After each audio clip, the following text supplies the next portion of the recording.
So, talk to me a little bit about the mindset that goes into discovering the gift of the pain that we have to endure instead of just staying stuck in it, and letting it define who we are. Absolutely. Well, it's interesting. In society, we're taught to hold on to our victim story, right? And at the end of the day, we've all experienced some sort of victimization or at least a belief that we did, right? It's just part of the human experience.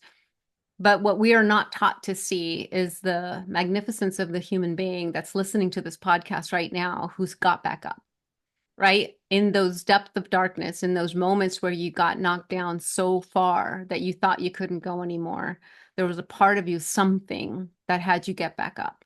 And I always say, if we don't look for the gift in your pain, then you'll only remember the pain.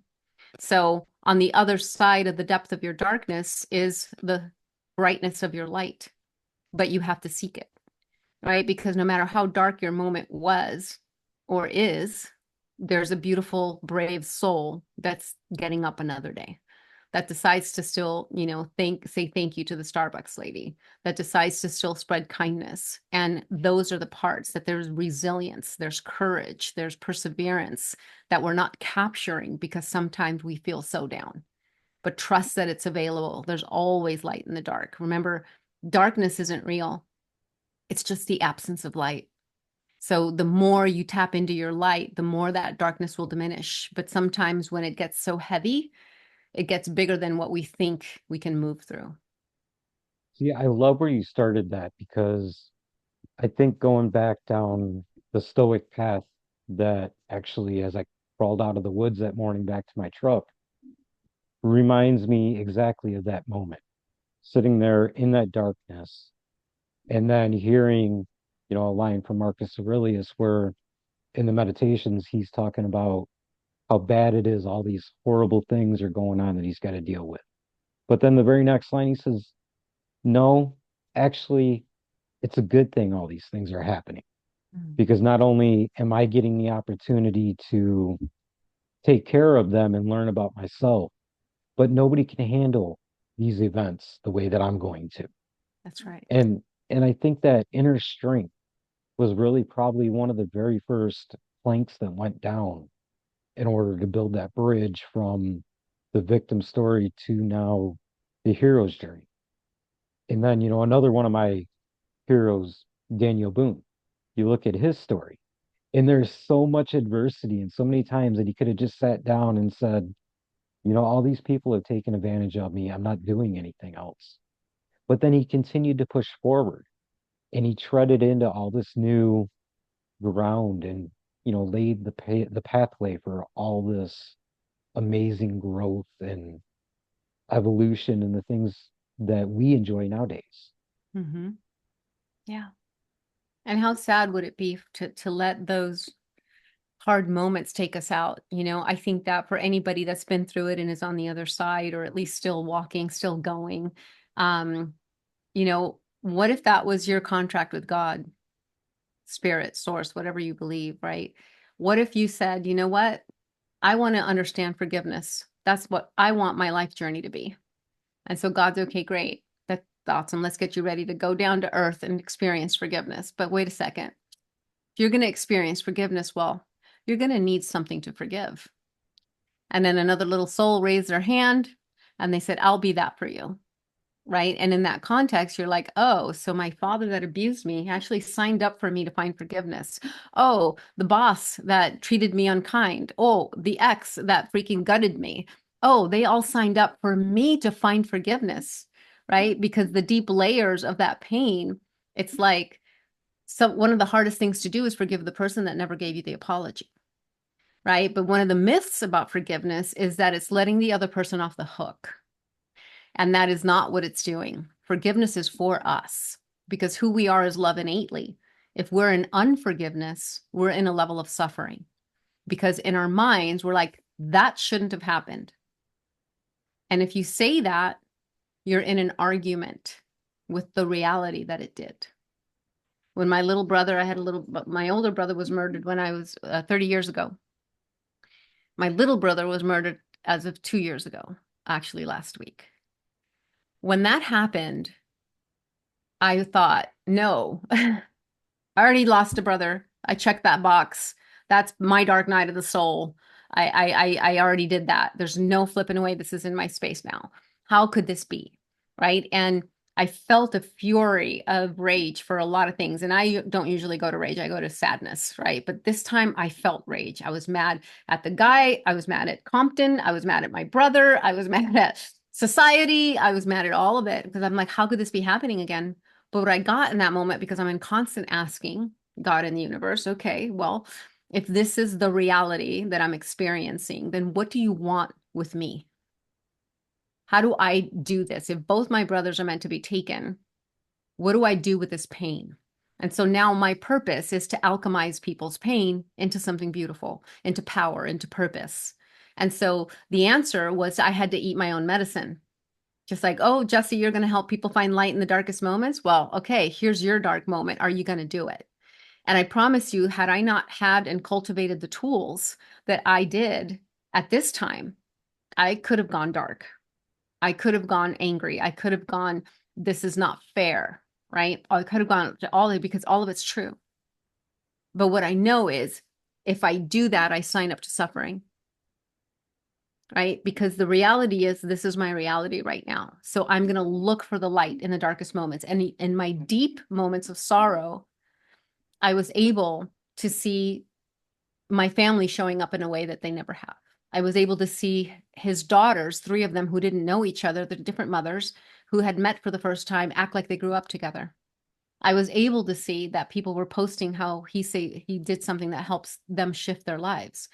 So there was beauty to be found, even though I was in pain and sadness, I could find the light. And it is what kept me going. And now I have a deeper conviction to ensure that no matter what darkness you're in, to help you find that light. That's a beautiful story, and I want to express my condolences for the loss and Thank you. catalyst to go down that trail. But I think that was something that it took me a while to truly understand along the journey to recovery, and to getting back on my feet, is just how essential forgiveness really is. Mhm. And it's not just the art of saying, I forgive you, or, I forgive this person in my head, my heart. It's actually building and crafting the tools to help you really internalize it, really bring that peace to your own heart. You're right. It's not about letting somebody off the hook for the things that they've done. That's a different story in itself. For us, the job is to remove those things from what I call our invisible backpack, Mhm. because we carry them, and the longer we carry them, the more that they define who we are. I think about actually back in those early days, first time that I picked up the wind is my mother, and the author Bearhart was talking about, a story similar to that. And being a medicine man, he could have gone out and had his revenge, whatever.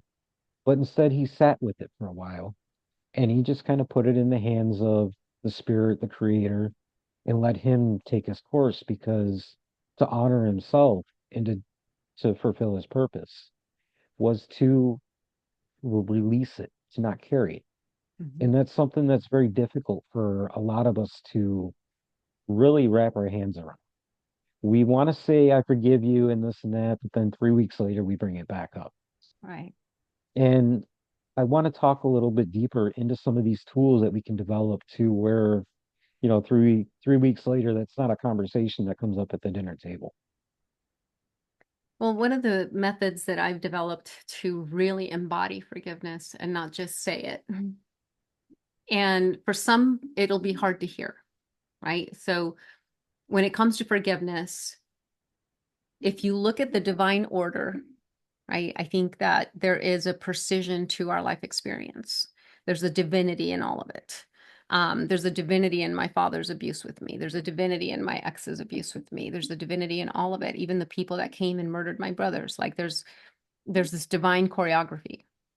So in the moment of forgiveness, again, looking for the gift. So it's not just about saying, I forgive you. Instead, it's because of you, I am kinder. Because of you, I found my courage. Because of you, I found the resilience to never quit because you hit me so hard, right? And so for some people that have had rape or something catastrophic, it feels hard to find the gift in those moments. But I promise you there is one, right? I use the example of John Walsh. Are you familiar with John Walsh? Well, John Walsh is the guy that created the America's Yes. Most Wanted, right? Yep. Series. Now, he did that on the heels of his 6-year-old being kidnapped and chopped to pieces. So the depth of his pain ignited his desire to help others and find criminals, get them off the streets so other people won't be hurt. And he saved thousands. I mean, he arrested thousands and thousands of people that they pretty much threw the file away because he created that. So, do I look at this, if I look at it through divine lenses, is it a tragedy that his son was kidnapped? Yes. Does it really suck that he had to go through that? Yes. But God and source and universe knew that on the heels of his pain, he was going to save the many. Right? So, I'm not saying that it's okay. I'm just saying that this thing happened. What we choose to define it in our lives is our choice. And if it happened and I'm going to find forgiveness, I'm going to find the gift first. Because when I find the gift of what the abuse gave me, I can really forgive. I can really let go of believing that it should have been different. You shouldn't have abused me, Dad. You should have been a good father. The reality is, he did abuse me. So if I start shoulding, I'm in an argument, and that is a recipe for suffering. So again, I'm not justifying, I'm not saying it's okay. I'm just saying if we don't look for the gift, we will only remember the pain. And the minute we find that gift, then we can come to gratitude and we can come, oh, wow, like I signed up for this. Okay, thank you, God. Boy, that was an uppercut I wasn't expecting, but all right, I'm seeing the gift. Thank you, thank you. Then forgiveness comes like that. And you can really let it go. So it doesn't surface again, right? Because some people are like, oh no, I forgave. I had a gentleman actually, he was a client. He was almost 400 pounds. He was in one of these little buggies because his knees couldn't take his weight. And he was in one of a workshop and he stood up and he says, I don't need to forgive. My mom lives a block away. I don't care. I just don't care. I don't see her. I drive by her every day. I don't care. I don't feel anything. And I had a rapport with this gentleman. And I looked at him and I said, Jay, you are wearing your unforgiveness. And he started bawling in front of the whole group because he knew, right? But we get into that place of like, no, or I already forgave. Oh, I forgave. I'll let it go. I don't care, right? But you still show up if let's say your father abandoned you, whatever. So, oh, I forgave. It doesn't matter. Yet you start to date guys that tend to leave you, right? Because the frequency is still in the air, and all of a sudden you're still attracting the thing that's unresolved and unhealed with the relationship with your father. It's uncanny. We just don't know to know. We don't recognize it. We don't equate the two together.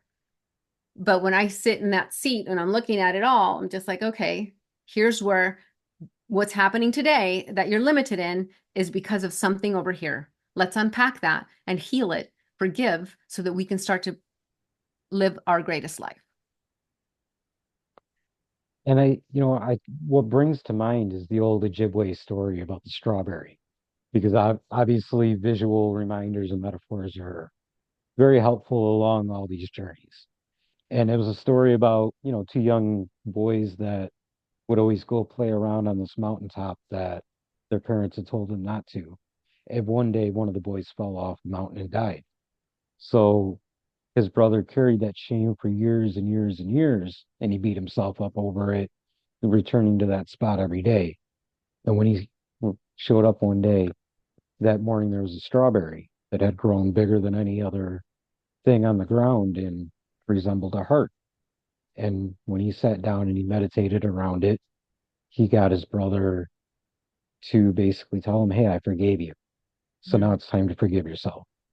And then he ended up eventually no longer needing to go to that spot and carry on with his life. But I think it's a good representation of just how important it is to unplug get away from the distractions, sit presently and mindfully and process these things, Hmm. because that's how you change that vocabulary from that of the victim narrative to the hero story, to the hero journey where, you've experienced that setback and that difficulty. And as you've gone through and you work through it, it brings you toward that true purpose that's within your heart. You're able to find that real way you get to contribute to the human story. Very much, very much. And I think that's so true because we can't hear beyond all the white noise that's out there, right? And then there's people telling you how you should think or how you should believe, and you can't even hear your own essence, you know what I mean? So I think those quiet moments, moments in meditation or moments with just prayer or whatever it is for you, to allow and listen. And when you do, you'll find that there's only an essence of unconditional love and acceptance in those moments that I think in our human experience we move away from, or we're too busy doing in life versus being, and we don't find it. The other thought that comes to mind is the fear of actually letting go, because I don't know what it's going to look like to Right. have this different mindset, this different mentality, and it holds us back. But in relation, when I take people out into the field, on a trail, 9 times out of 10, they don't know what's coming. They Mm. get, they're there because of the thrill of the adventure. So they think past the fear and they go out and they experience and they enjoy and, all those good things that come out of it. But back in the concrete world, sometimes it's really hard to get over, Hmm. is looking past that fear and realizing that fear can be a motivation. Very much, very much. Fear is, I always say fear is just a call for courage, right? So, so courage is not non-existent without fear, right? And so when fear shows up, just go, ooh, okay, my opportunity to build some courage muscle, right? That's all this is. We all have an element of fear. We need to have an element of fear. We need to know when to run from the bear. The problem is fear thinks the bear is always coming. So when you feel that fear, if you can lean into it, know that it's just an edge for you. And that, again, the saying is life begins on the other side of your comfort zone, right? So if you can get on the other side, know that when you are able to soften those edges and get on the other side of fear, something magnificent will show up. It just does.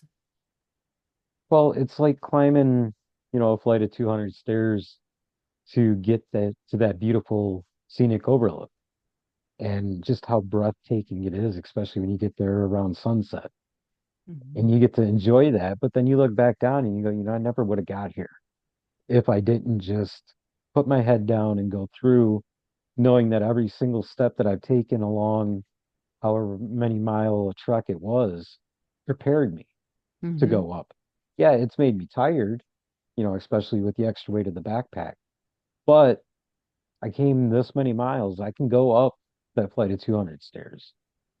And ultimately, I think when we really commit to actually taking one of these journeys of healing and forgiveness, when you get to these difficult points, that staircase really becomes symbolistic, because you either go up and make progress or you're going to turn around and go backwards.